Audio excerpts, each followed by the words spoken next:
Are we on? All right. Hey, good morning. It is Wednesday, April 1st. It is April Fool's Day. I hope you guys are all doing well. And as promised, here is another class. We're going to keep doing this. Just for you guys to know, the notice from CPS came out earlier this week, and we are moving to remote learning, which has some other connotations associated with it, but basically we're going to be continuing on class officially.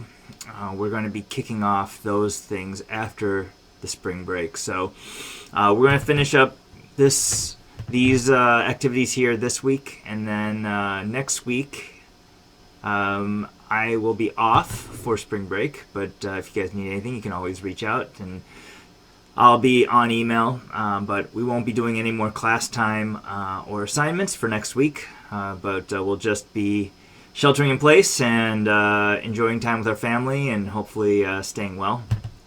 But then after that week, we'll be coming back, and until we get notice that we get to go back into the school building, we'll be keep doing this. So anyway, I hope you guys are doing well, and today we're going to talk about masses on springs and the simple harmonic motion of things that bounce and go back and forth, like Homer here.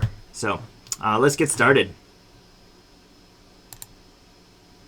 So a mass on a spring is another motion that models simple harmonic oscillation. So you can see here on the that's fun.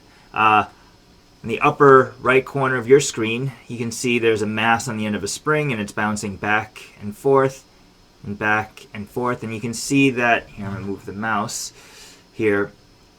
So the middle point of the spring is roughly right here. So that's what we would call the equilibrium point for the spring.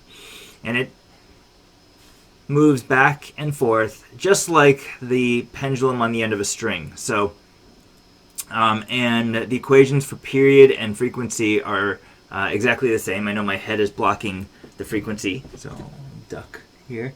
Right, so the period of time is the time for one complete cycle. The frequency is the number of cycles per second, or the number of cycles per unit time. And then frequency is equal to 1 over period. We can also say that period is equal to 1 over frequency. And so if we were to look at this model right here, we can watch the clock here and see how long it takes for it to do one full oscillation. So let's see, I'm going to start it. So that was where it started. And then when it comes back, that's about 8 seconds, right? So it goes back all the way back to here, 16, right? So looks like the number of cycles per second, or here in the graph we could count. So that's down and back up. That's 1 full cycle. Down and back up. That's 2 full cycles. Down and back up. That's 3 full cycles in 24 seconds. So this should be a review from the last homework assignment as well. So, but let's take a look at what this means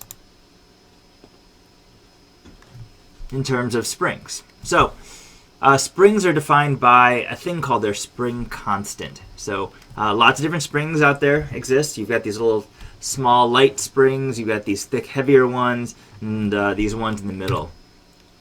So, we refer to springs by what we call their stiffness, or the resistance of change, how much force is required to squeeze or compress it. And that is called the spring constant, and it's represented by the letter K. So the spring constant K is in units of newtons per meter, meaning how many newtons, how much force is it required to compress it, or also to stretch it by 1 meter. So if you have really weak springs, some light ones that we have in the classroom, those usually have spring constants of anywhere between 3 to a few hundred newtons per meter. The shocks in your car. The shocks in a car are generally measured upwards of 150,000 newtons per meter. And you can imagine that your car springs don't stretch a full meter. They move maybe up and down a few inches, and it requires quite a bit of force to compress that all the way down. And so that's just an example of how we define springs. So now when we graph the force versus the stretch, or the force versus displacement of a spring, you see something like this. And you get this nice linear response. That as we stretch that spring more and more, the force on that increases linearly. You'll notice too that the slope of this is a negative slope. And the reason why it's negative is that as I stretch it this way, the force that's applied is in the opposite direction. That's why we have this negative symbol. And this is what is called Hooke's law. They often refer to springs as being Hookean, which means that they are linear. As I stretch it, if I stretch it 1 meter, it requires so much force. If I stretch it 2 meters, it requires twice the amount of force. If I stretch it 3 meters, it requires 3 times as much force. And we generally don't stretch things a full meter. We usually just stretch them a few centimeters, but that relationship is linear. And the constant K, this is that spring constant that we talked about before. So big springs have a really big K value, and small springs have a very small K value. It's what we call Hooke's law. So there's an equation that gives us the period of a mass on a spring, and it's very similar to the equation that we had for the pendulum. This one is T is equal to 2 pi times the square root of m over k. T is the period in seconds. Mass is measured in kilograms, and k is the spring constant in newtons per meter. So if we were to look at this spring here that's oscillating back and forth, and we were to try to determine this period of it, we could either watch it, right? We already saw that it was 8 seconds, but we could also look at it in terms of what is the mass. And on this simulation, we can see here the mass is 3.3 kilograms. The spring constant is 2 newtons per meter. And when we take 3 kilograms divided by 2, take the square root of that, multiply by 2 pi, you get 8 seconds. So we'll do some equations and problems like that in the homework that I assign here. And the last thing I'm going to talk about is this concept of what we call undampened and dampened oscillations. So, and we'll see if this gets flagged by YouTube, because I scraped this straight from YouTube, but I did put the clip credits right here. So, an undamped oscillation is one that goes on and on and on forever, right? You'll notice that the amplitude stays exactly the same. It swings, if it starts on one side, it swings back, and it swings to exactly the same height. But we know that in the real world, there are things like air resistance and friction and dissipated energy. And so in the real world, you have what is called a dampened oscillation, where that amplitude, that swinging, gets smaller and smaller and smaller. So if you've ever had little brothers or little sisters, or you yourself have been pushed on a swing, right? You swing, and in order to keep swinging, something has to keep pushing you to keep that motion, and that's because there's energy dissipated. That is what's called a dampened oscillation. And what I want to point out here is that if you look at this animation on the right, you can see that it's oscillating, and the amplitude is decreasing, right? So the amount it swings back and forth is getting smaller and smaller. However, the frequency and the period stay exactly the same. So if I look at the time that it takes for it to do one full period, that period maintains the same. And that's something that we learned before, that the amplitude, or that the period is independent of the amplitude, right? So it doesn't matter how big the swing is, that amount, the time period it takes to swing back and forth is always going to be the same. So we could look at the same thing with a mass on a spring. This is what it might look like. And that energy, right, as it's stretching back and forth, is getting dissipated. The spring itself is probably heating up a little bit every time it gets stretched a little bit, right? And it doesn't spring back to exactly the same amount. Now, we're not going to do any actual problems that involved dampened or undampened oscillations, but I just wanted to make sure that we cover this because it's kind of more common of what you'll find and see in the real world. We don't have frictionless environments or areas or things that go on and on forever and ever. So one of your activities, your homework assignments, the last part of your homework this week is going to, again, to go to the PhET site and to do this activity where we are going to explore masses on springs. And so I just want to walk you through kind of what this simulation looks like. So I'm going to open this up. And we're going to click here. And click Intro. And in this environment, we can do some fun things. We can take a mass. We can hang it on this spring. And we can watch it oscillate. And if I click Stop, I can now change the spring constant. I think in the homework assignment I wrote for you guys, I asked you guys to change it all the way to the smallest and then all the way to the largest. And then first find out, we're going to do just like we did with the pendulum lab. We're going to start the stopwatch. This one, the stopwatch is over here. Click play. I'm going to click start. 2, 3, 4, 5, 6, 7, 8, 9, and 10. Right, so that's 10 full oscillations. I think I actually asked you guys to use a different mass, but that's how you'll do that part. And then the last part is if I wanted to actually calculate or find out that spring constant, there's a couple things we could do. And we know that when I take this mass, if I take a small mass and I hang it on here, and we have to make sure we're playing here, so I'm going to click stop. So this is what we call the equilibrium position. And the natural length, I don't know if you saw that, what I did was I clicked up here. Natural length is the natural length of the spring without a mass on it.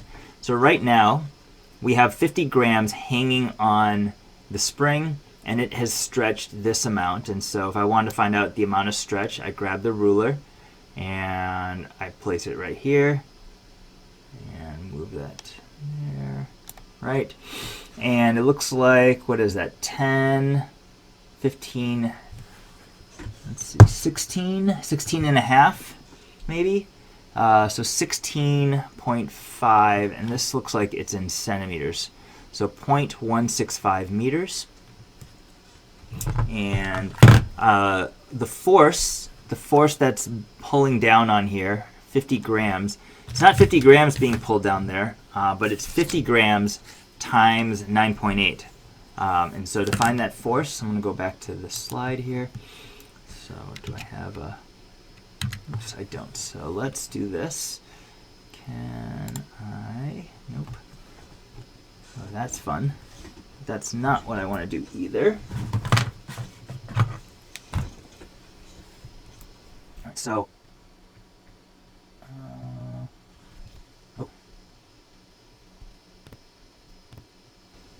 All right, so what we have here is we said that the period of time, that we have the spring, right? And we've got the mass on the end of the spring.